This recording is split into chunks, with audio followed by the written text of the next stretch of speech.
하나님 말씀은 마태복음 10장 24절로 33절 말씀입니다. 제자가 그 선생보다 또는 종이 그 상전보다 높지 못하나니라는 제목으로 예수님께서 제자들에게 계속해서 하시는 말씀입니다. 예수께서 제자들에게 권능을 주시고 파송하실 때 예수님은 제자들을 보시며 마치 양을 이리 가운데로 보내는 것 같다고 말씀하셨습니다. 그만큼 제자들이 파송받고 가야 하는 현장의 상황이 쉽지 않을 것을 말씀하신 것이었습니다. 그 현장에서 있을 상황을 좀 더 이렇게 구체적으로 설명하시기까지 하셨습니다. 16절로 18절에 보면 보라 내가 너희를 보냄이 양을 이리 가운데로 보냄과 같도다. 그러므로 너희는 뱀같이 지혜롭고 비둘기같이 순결하라. 사람들을 삼가라. 그들이 너희를 공회에 넘겨주겠고 그들의 회당에서 채찍질하리랴. 또 너희가 나로 말미암아 총독들과 임금들 앞에 끌려가리니 이는 그들과 이방인들에게 증거가 되게 하려 하심이라. 사실 이러한 일들은 그동안 제자들이 예수님과 함께 다니면서는 한 번도 일어나지 않았던 일들이었습니다. 바리새인들이 예수님의 말씀과 그 권능 앞에서 감히 그렇게 할 수 없었기 때문이었습니다. 제자들도 이러한 예수님을 보면서 함께하고 있었기에 또 예수께서 말씀하실 때 이러한 일이 일어날 것이라고는 상상도 할 수 없었던 상황들이었습니다. 생각해보면 예수님께서 12 제자를 택하셔서 각각 마을로 파송하시며 주신 그 권능은 그동안 예수께서 수많은 무리들에게 베푸셨던 권능과 다르지 않은 것이었습니다. 또한 전파해야 할 메시지도 예수께서 말씀하셨던 천국 복음과 같았습니다. 이처럼 예수께서 제자들에게 주신 권능과 메시지가 동일한 것이라면 제자들이 나가서 사역을 할 때에도 예수께서 제자들과 함께 하시며 보여주셨던 그 기사와 이적이 분명히 나타나게 될 것인데 그렇다면 예수께서 제자들을 향하여 별로 걱정할 것이 없어야 하지 않으실까요? 또한 제자들의 입장에서도 예수님과 함께 다닐 때 예수께서 베푸신 기사와 이적을 통해서 수많은 사람들이 따랐고 어느 누구도 감히 함부로 예수를 대하지 못하는 것을 보았었는데 그러한 예수님의 권능과 또 말씀을 가지고 나가면서 무슨 두려움과 걱정이 있을 수 있을까요? 혹시 처음 하는 일이라 실수하거나 당황스러운 일이 발생할 수는 있다고 해도 핍박과 박해가 있고 공회에 잡혀가고 하는 일들은 현재 시점에서는 제자들도 상상할 수 없었을 것입니다. 사실 이 말씀은 당신이 받으실 십자가 대속의 사역을 염두에 두고 하신 말씀이셨습니다. 예수님은 그동안 당신이 직접 짊어질 십자가 대속의 사역에 대하여서는 아직까지 제자들에게 말씀하신 적이 없었기에 제자들은 예수님이 고난과 박해 그리고 십자가에서의 죽으심에 대한 의식이 전혀 없던 상황에서 이러한 예수님의 말씀을 처음으로 들었던 것이었습니다. 이러한 일들은 분명 제자들이 지금 파송받고 나가서 사역을 할 때 일어날 일은 아니었습니다. 그러나 예수님께서는 당신이 떠나신 후 앞으로 제자들에게 일어날 일이 결코 우연이 아니라는 것을 분명히 알 수 있도록 미리 말씀해 두시는 것이었습니다. 결국 제자들은 예수님께서 고난 받으시고 십자가에서 죽게 되실 때 지금 예수께서 하시는 말씀이 무슨 의미인지 깨닫게 될 것입니다. 이렇듯 예수께서 제자들이 박해를 받아야 할 상황들이 올 것과 그때 담대하게 대처하며 끝까지 견디라고 하신 후에 또한 오늘의 본문의 말씀을 이어서 하십니다. 24, 25절에 보면 제자가 그 선생보다 또는 종이 그 상전보다 높지 못하나니 제자가 그 선생 같고 종이 그 상전 같으면 족하도다. 집주인을 바알세불이라 하였거든 하물며 그 집 사람들이랴. 예수님의 이 말씀은 이 내용만 하면 이게 무슨 말인지 잘 이해가 안 돼요. 그런데 앞서 설명한 대로의 당신의 고난과 십자가의 대속의 죽음 이후에 제자들에게 있을 일을 염두에 두고 하신 말씀으로 바라본다면 이 말씀을 좀 이해가 쉽습니다. 제자가 그 선생보다 또는 종이 그 상전보다 높지 못하나니라는 것은 아무리 제자가 높아 보여도 제자는 그 선생과의 관계에서 제자의 신분을 넘을 수 없는 것이고 종도 마찬가지로 그 상전과 비교해서 역시 종일 뿐이라는 것입니다. 여기서 그 자를 중요해야 돼요. 종이 상전보다 높아질 수 있어요. 종의 신분에서 돈을 벌면 될 수 있겠죠. 그러나 그 상전과 종의 관계 속에서 또 제자가 스승과의 관계가 있는데 그 제자가 그 스승과의 관계는요 아무리 높다 할지라도 바뀌지 않는 거예요. 이거는 부모와 자식 간에 있죠. 내가 부모가 될 수 있죠. 나는 그러나 여전히 그 부모의 자식인 것입니다. 이건 바뀌는 관계가 아니에요. 이해되시죠? 이건 능력의 문제가 아니라 관계의 문제요, 신분의 문제입니다. 그래서 그 앞에 그 상전, 그 선생이라는 말이 들어가 있는 것입니다.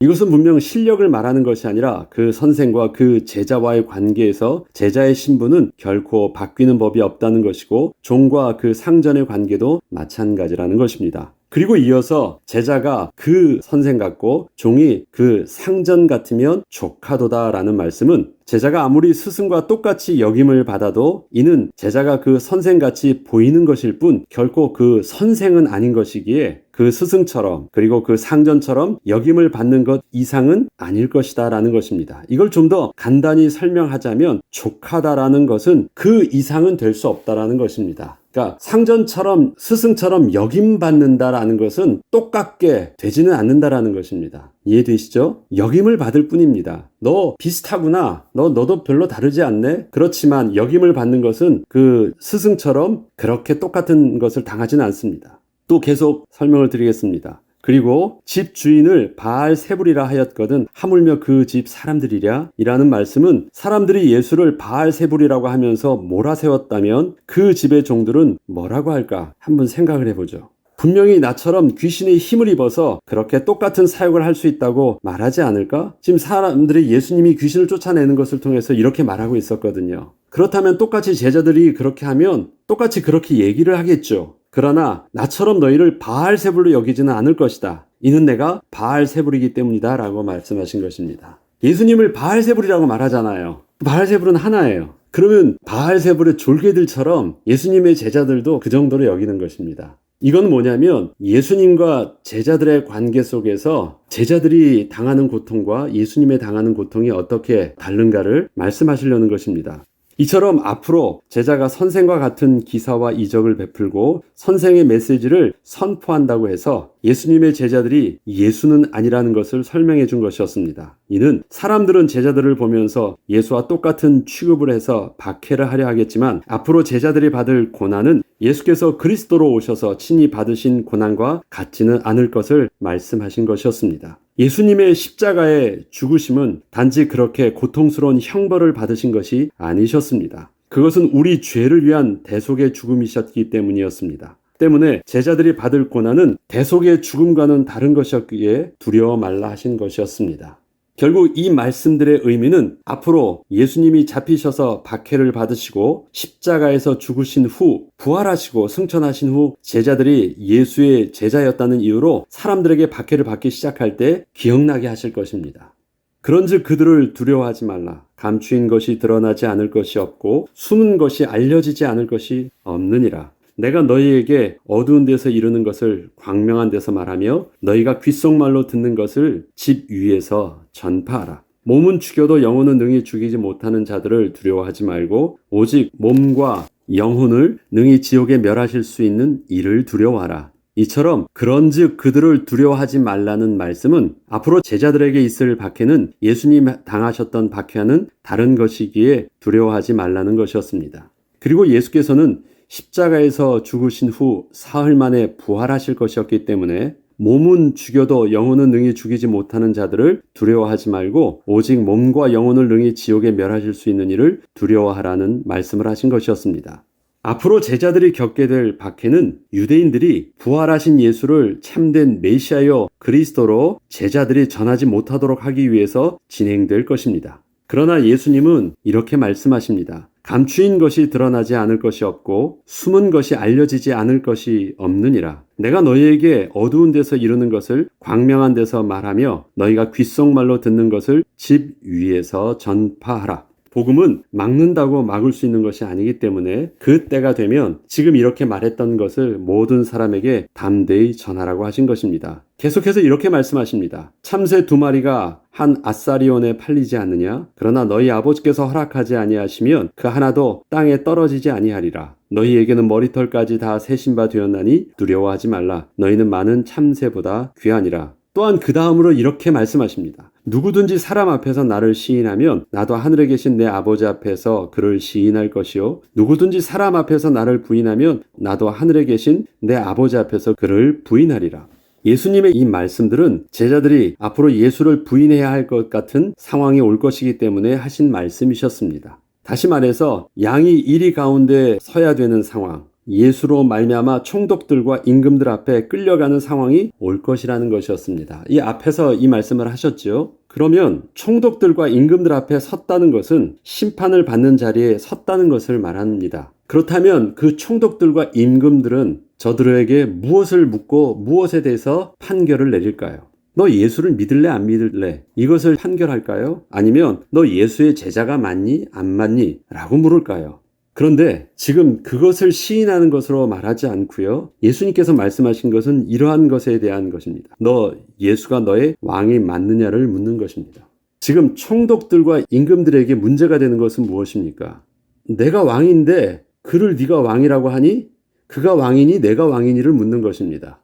이것은 예수님께서 어떻게 죽으셨는지를 보면 압니다. 앞선 본문을 자세히 살펴보면 예수님께서 앞으로 이러한 자들을 주의하라고 하시면서 저들을 향하여 뱀같이 지혜롭고 비둘기같이 순결하라고 하신 내용이 있습니다. 16절 18절을 제가 다시 한번 읽어볼게요. 보라, 내가 너희를 보냄이 양을 이리 가운데로 보냄과 같도다. 그러므로 너희는 뱀같이 지혜롭고 비둘기같이 순결하라. 사람들을 삼가라, 주의하라. 그들이 너희를 공회에 넘겨주겠고 그들의 회당에서 채찍질하리라. 자, 어떤 사람들을 주의하라는 것이에요. 너희를 공회와 법정에 세우도록 사악하게 꾀를 짓는 그 사람을 조심하라는 것이에요. 그들에 대해서 뱀같이 지혜롭고 비둘기같이 순결하라는 것입니다.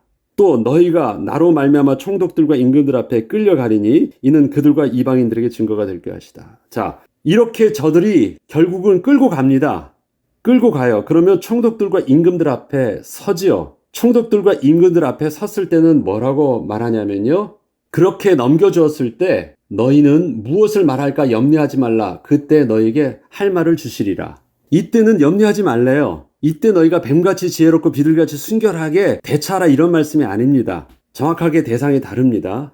예수님께서는 제자들에게 사람들을 주의하라고 하실 때 공회에 넘기는 사람들의 그 사악함을 주의하라고 하신 것이었지만 임금들과 총독 앞에 섰을 때는 뱀같이 지혜롭고 비둘기같이 순결하게 대처해야 할 것이라고 하신 것은 분명 아니셨습니다. 그때에는 예수를 시인해야 하는 것이었습니다.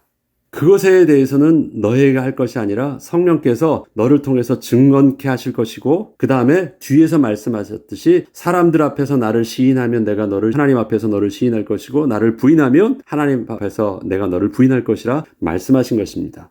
명확하게 하실 말씀을 주신 것입니다. 이를 이해하기 위해서는 사람들이 어떻게 예수를 십자가에 죽게 했는지를 보면 이해할 수 있습니다. 사람들이 예수를 공회에 넘기고 총독 앞에 세우기 위해서 행한 그 사악한 일들이 있습니다. 유대인들이 예수를 자신이 원하는 대로 죽이기 위해서 먼저 해야 될 것이 있었습니다. 유대인들은 예수를 반드시 십자가에 죽게 하려고 했습니다. 그것은 뭐냐면 예수를 하나님의 아들이라는 것을 거부했기 때문에 메시아라는 것을 거부하기 위해서는 뭐냐면 신명기서에 이 말이 나오거든요. 율법에는 나무에 달린 자가 저주를 받은 자라고 써 있습니다. 십자가에 매달린 것은 저주를 받았어요. 그러면 하나님께 저주를 받았다라는 것은 그가 하나님의 아들이 아니라는 것을 증명할 수 있는 일들이에요. 그런데 그 당시에서 나무에 달리게 하는 것은 로마에서 반역자를 죽이게 하는 십자가형. 그것이 바로 나무에 달리는 죽음이었기 때문에 그것을 통해서 봐라! 저 예수는 저렇게 저주를 받아 죽은 자이기 때문에 하나님의 아들이다. 이것을 말하고 싶었어요. 그래서 예수를 그냥 몰래 테러로 죽일 수도 있었겠지만 그것보다 더 중요한 것이 아니라 반드시 십자가에 죽여야 됐어요. 근데 그것을 로마 법정에 세우는 것이잖아요. 그러하기 위해서 저들이 이제 머리를 쓴 것입니다. 예수를 자신이 원하는 대로 죽이기 위해서 먼저 해야 할 것은 거짓 증인을 세워 공회로 넘기는 일이었습니다. 그리고 그 다음으로 다시 로마 총독 앞에 세우기 위해서 또 예수가 유대인의 왕이라고 말했다는 증언으로 고발해서 예수를 반역자의 수장으로 만들어야 했던 것입니다. 유대인들은 예수를 공회로 넘겨줄 때에는 예수가 친히 하나님의 아들이라 말했다는 그 언급을 증거로 삼아 신성 모독을 이유로 공회에 서게 했고 또 거기서 다시 로마 총독 앞에 세울 때에는 유대인의 왕이라 말했다는 것을 명분 삼아 반역자의 죽음인 십자가형을 받게 했던 것입니다. 예수님이 이거는 분명히 증거하셨어요. 그러나 저들은 이것을 자신들의 의도대로 그것을 교묘하게 왜곡해서 그렇게 명분 삼아 죽이려고 했고 성공했던 것입니다. 그런데 중요한 것은 이때 예수님께서는 아무것도 변명하거나 부인하지 않으셨습니다. 이것이 억울하면 말해보라고 분명 대답할 기회를 주었거든요. 근데 예수님은 아무 말도 않으셨고 오히려 그것을 시인하셨습니다. 저들은 자신들이 원하는 대로 죽이려고 하나님의 아들이라는 것과 유대인의 왕이라는 말을 가지고 고소를 하고 그렇게 정죄하였으나 그것이 예수님께서는 진짜 맞는 말이었기 때문에 하나도 부인하지 않고 그대로 시인하셨던 것입니다. 당신이 그리스도로 오셨다라는 것을 명확하게 시인하셨습니다. 그래서 십자가의 죽음을 피하지 않으셨던 것입니다. 예수님은 아무 변명도 하지 않으셨고 그대로 저들의 뜻대로 그렇게 십자가에서 죽으셨습니다. 이것은 너무 억울하고 무기력한 죽음처럼 보였지만 예수께서는 그 죽음 가운데서 다시 부활하사 마침내 하나님의 구원을 온전히 이루셨던 것이었습니다. 예수를 죽은 자 가운데 살리신 이가 너희 죽을 몸도 살리실 것이다. 그래서 바울은 이렇게 고백했던 것입니다. 그리고 예수께서는 하나님의 능력으로 부활하셨고 마침내 하나님의 구원을 이루셨던 것입니다. 이 일에서 제자들의 고백하는 그 고백을 바울은 로마서 8장 33절로 39절에 이렇게 고백하고 있습니다. 누가 능히 하나님께서 택하신 자들을 고발하리요. 의롭다 하시는 이는 하나님이시니 누가 정죄하리요. 죽으실 뿐 아니라 다시 살아나신 이는 그리스도 예수시니 그는 하나님 우편에 계신 자요 우리를 위하여 간구하시는 자니라. 그래서 걱정하지 말라는 것입니다. 누가 우리를 그리스도의 사랑에서 끊으리요? 환난이나 곤고나 박해나 기근이나 적신이나 위험이나 칼이랴. 기록된 바 우리가 종일 주를 위하여 죽임을 당하게 되며 도살할 양같이 여김을 받았나이다. 함과 같으니라. 그러나 이 모든 일에 우리를 사랑하시는 이로 말미암아 우리가 넉넉히 이기느니라. 내가 확신하노니 사망이나 생명이나 천사들이나 권세자들이나 현재일이나 장래일이나 능력이나 높음이나 깊음이나 다른 어떤 피조물이라도 우리를 우리 주 예수 그리스도 안에 있는 하나님의 사랑에서 끊을 수 없으리라. 바울의 이러한 고백은 예수님께서 당신이 친히 그렇게 죽으시고 부활하심으로 첫 열매로 증거가 되셨고 그것을 성령으로 우리와 함께 하셔서 우리로 그리스도의 제자로서 부족함이 없도록 하게 하신다고 약속하여 주신 것입니다. 제자들에게 박해가 있을 것입니다. 그러나 그 박해는 몸은 죽여도 영혼을 능히 죽일 수 없는 사람들을 향한 것입니다. 하나님은 우리를 반드시 하나님의 거룩한 나라의 거룩한 백성으로 우리를 온전케 부활하시고 세우실 것입니다. 이 증거를 말하는 것입니다. 그러니까 누가 왕이냐? 이 문제는 우리가 양보할 수 없는 문제입니다. 예수님이 나의 왕 되십니다. 너 예수 믿을래 안 믿을래? 너 교회 나갈래 안 나갈래? 그러한 문제랑은 개념이 다른 것입니다. 우리는 날마다 우리의 삶 속에서 예수님을 나의 구주로 나의 왕으로 고백하는 그 정직함은 뱀같이 지혜롭고 비둘기같이 순결하게 이 말을 할 문제가 아닌 것입니다. 예수님은 나의 왕이십니다. 나는 그의 종입니다. 예수님은 나의 스승이시고 나는 그의 제자입니다. 이것에 대해서는 정직하게 시인하는 것, 그리고 이 복음은 우리를 통해서 그렇게 증거되게 하실 것입니다. 예수님의 말씀처럼 제자들에게 있어야 될 그 환난과 핍박이 지금의 이 시대에서 우리에게는 그러한 정도로 그렇게 오지 않는다 할지라도 여전히 우리들도 똑같은 도전 앞에 직면해 있는 것, 누구든지 사람들 앞에서 나를 시인하면 내가 너희를 하나님 앞에서 시인할 것이라는 말씀하시는 그 주님의 말씀 앞에서 오늘도 주님이 나의 왕 되심을 우리가 부정하지 않고 시인하며 그리스도의 제자답게 또 우리에게 주어진 삶의 현장 속에서 온전히 삶을 감당하는 저와 여러분 되길 주 이름으로 축복합니다. 기도하겠습니다. 주님, 예수 그리스도께서 나의 주인 되심은 내가 뱀같이 지혜롭게 대처할 문제가 아니라 정직하게 시인하며 고백할 문제이고 양보할 수 없는 문제입니다. 주님이 나의 왕 되심이 오늘도 세상에서 우리의 삶을 통해서 담대히 증거되어지고 선포되어지게 하시고 우리를 통해서 이 땅에 하나님 나라를 회복할 그리스도의 제자의 모습으로 온전히 살기 부족함이 없도록 주님 오늘도 성령으로 함께하여 주옵소서. 감사드리며 우리 주 예수 그리스도의 이름으로 기도합니다. 아멘.